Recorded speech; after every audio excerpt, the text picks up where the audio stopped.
how to sell over $500,000 in one product on Etsy. No, this is not clickbait, you guys. Yes, I've sold over $500,000 in one item. So what is that item? How did I do this? And how can you find this type of item for your shop? In today's video, I'm going to break down exactly how I did this. And at the end of this video, I'm going to give you 2 examples of products to do this with on Etsy and the framework that you should use to do this. Definitely stick around for those examples because you'll see exactly how you can replicate this exact process in your own shop. If you like videos like this, if you like any of my videos, I would really appreciate it if you subscribed to the channel. Okay, let's get into it.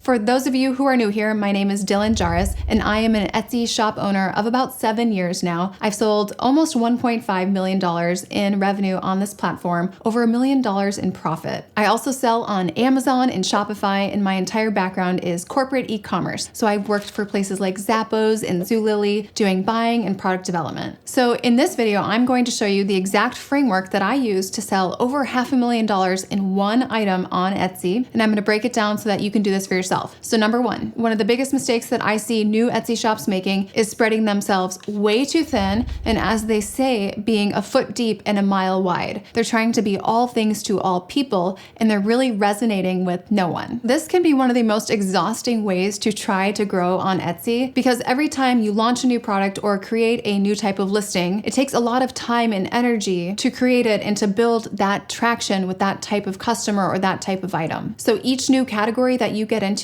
it's more effort. And if you have, let's say, 100 different categories that you are trying to build traction in at the same time, your efforts are really going to be diluted. And you're likely never going to be the market leader in one specific category. So I've seen this happen so many times, you guys. This is like when you come across a shop and you see a t-shirt for women with daisies all over it next to, like, a bottle opener with skulls all over it. Sure, maybe daisies and skulls are both trending at the same time, but it really does not mean that you should just be offering anything that's trending in your shop. I see a lot of new Etsy shops build their product mix around things that are trending. So they go on Everbee, on Sale Samurai, they look at, okay, what's trending? What designs are trending? I'll do anything that's trending and put it in my shop. But that is a really product-centric way to build your business, and you're always going to be chasing. So instead, we want to build our business in a customer-centric way. If you're simply building a business based on trends, you're trying to be everything to everyone, you're not going to be anything to anyone. So maybe you're thinking like, oh, okay, Dylan, I don't really care about being a market leader. It's fine if I'm not a market leader. I don't really care about that. I would ask, what is your goal here with Etsy? Are you okay with spinning your wheels? Are you okay with putting in 10 times the effort to get 10% of the results? Because let me tell you, being a market leader where you are ranking on the first couple rows of search results organically, that is one of the best things you can do for your Etsy shop and your quest to maybe $1 million or more on Etsy. You really have to get this process down of creating power listings and market leader listings if you want to hit those types of numbers. And there's more to it than just ranking and search, but it also takes so much less effort to get sales once you establish yourself as a market leader. Once you become a market leader, maintaining your shop on the front end and your listings, it becomes so much easier. You can really coast quite a bit more. And you really don't need to be making constant changes to your listings and constantly tweaking things just to compete once you're a market leader. So with my market leader listings, I have not touched some of them in like 5 or 6 years. So people ask me, oh, you've done like over $1 million in profit on Etsy. Like you must be just constantly renewing your listings and constantly updating things to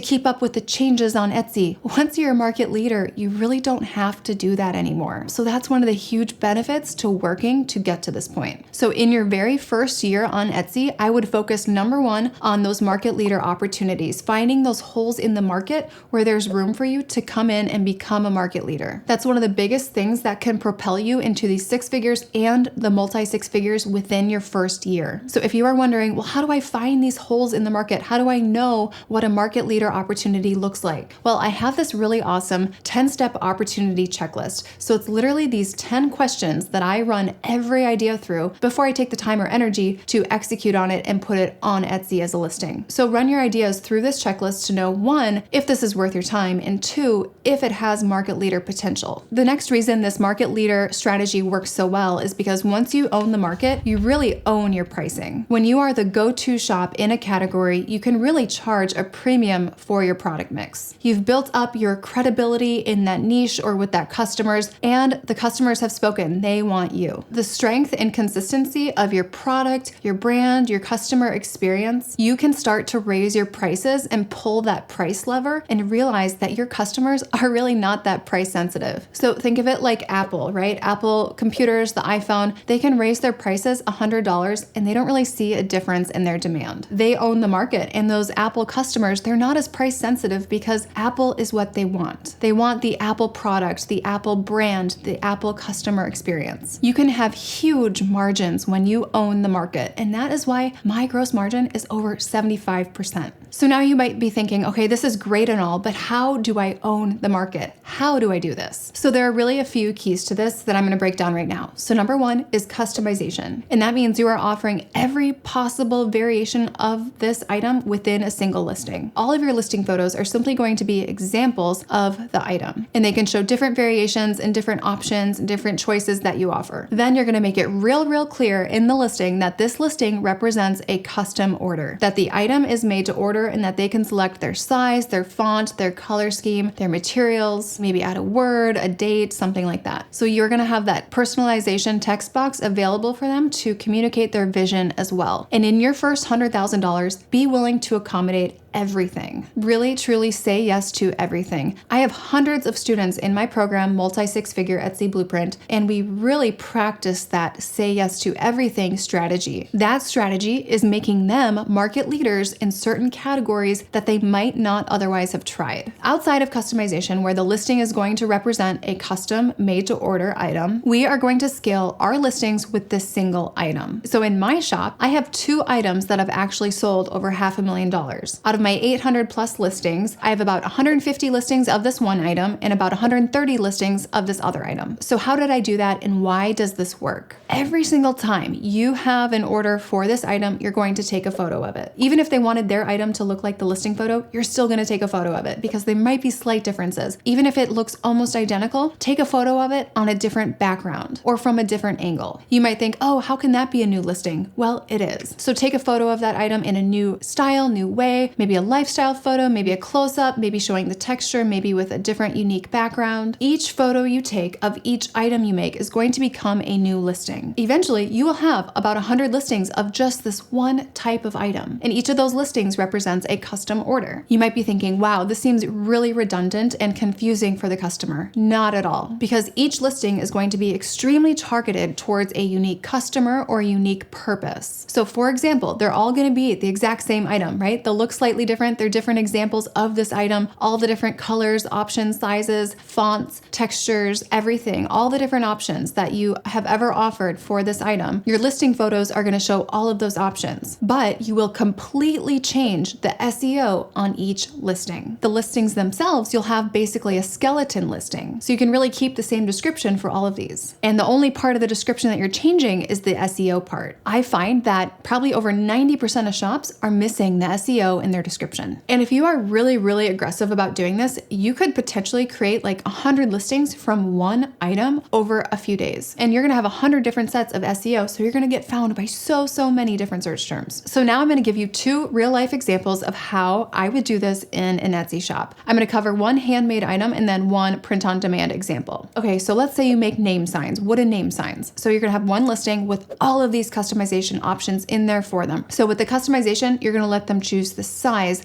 the font, the color, maybe the thickness of the material, maybe if it has hooks on the back or no hooks. All of your listing photos are going to show a variety of the options that you offer. But remember, no one will purchase an option that they can't see. So make sure if you have a set number of colors or sizes or fonts that they're able to visualize each one of those. And then we're going to turn that one listing into as many listings as we can to target different sets of customers. So let's take a look at this example from Engraved Crafts Co. So this is a wood name sign, and they have options for the color of the wording, the size, and then you write in your font here in the personalization text box. So one way I would do the SEO for this is by targeting the graduation gift market. So I would maybe do a high school graduation gift. So I might have the title be something like high school graduation gift, high school college graduation gift, college gift, congratulations gift for her, gift for him. So I'm capturing the long tail keywords: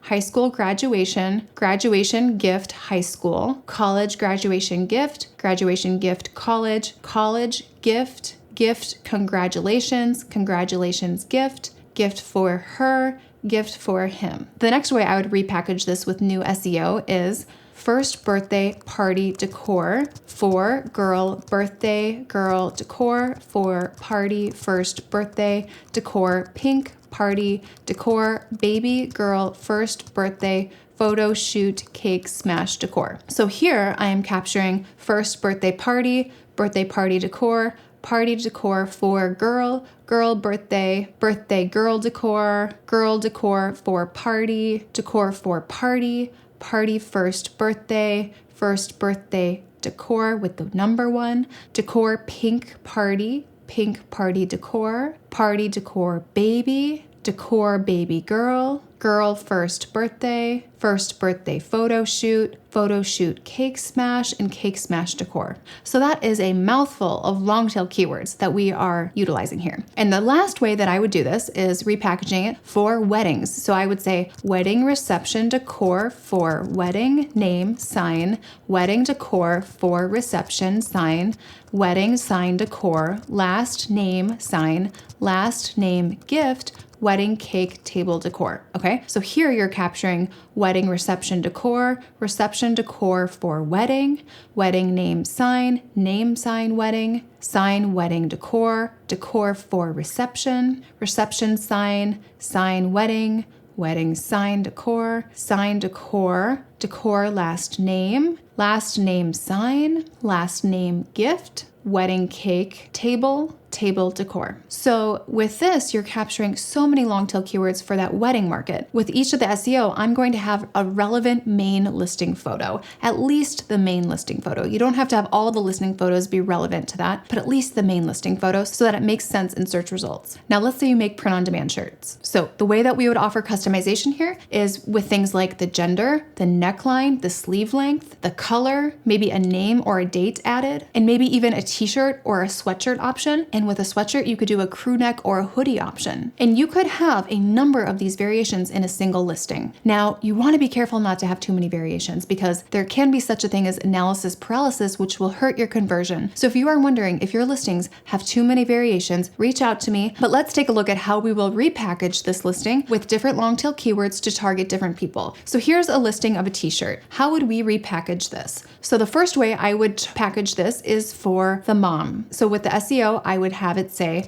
mom shirt, mommy t-shirt, mama sweatshirt for mom, life, gift, mom, hoodie, Mother's Day. So I'm capturing the search terms of mom shirt, shirt mama, mama shirt, shirt mommy, mommy t-shirt, t-shirt mama, mama sweatshirt, sweatshirt for mom, mom life, gift, gift mom, mom hoodie, and hoodie Mother's Day. The second way I would package this is with SEO such as teacher shirt for teacher, sweatshirt, t-shirt, crew neck, gift for teacher, appreciation gift, teacher. So with this, you're capturing the search terms teacher shirt, shirt for teacher, teacher sweatshirt, sweatshirt teacher, teacher crew neck, gift for teacher, teacher appreciation gift, and gift teacher. Now, the third way I would package this is for dads, and this would be dad gift for dad, shirt Father's Day gift for him,